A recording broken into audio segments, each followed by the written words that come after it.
অবশেষে মাধ্যমিক পরীক্ষার অ্যাডমিট হাতে পেল হলদিবাড়ি হাই স্কুলের এক মেধাবী ছাত্র। রবিবার হলদিবাড়ি উচ্চ মাধ্যমিক বিদ্যালয়ে এসে সে তার অ্যাডমিট কার্ড সংগ্রহ করে।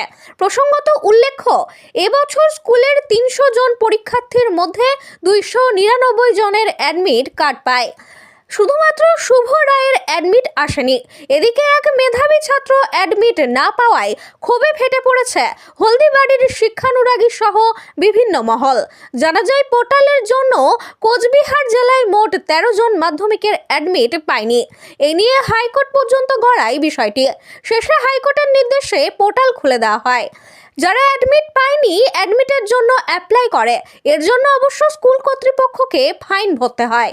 রবিবার সকালে দার্জিলিং মেলে করে অ্যাডমিট এসে পৌঁছয় হলদিবাড়ি হাই স্কুলে।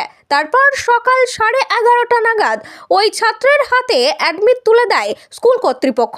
অ্যাডমিট পাওয়ার পর খুশি ওই ছাত্র সহ তার বাবা মা, স্কুল কর্তৃপক্ষ সহ তার শুভাকাঙ্ক্ষীরা।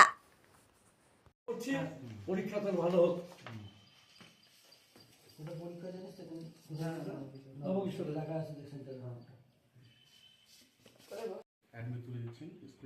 এদিকে তাকান শুভ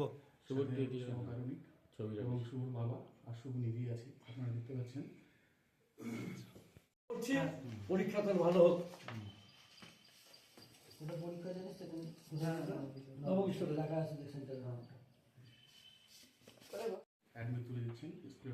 এদিকে তাকান শুভ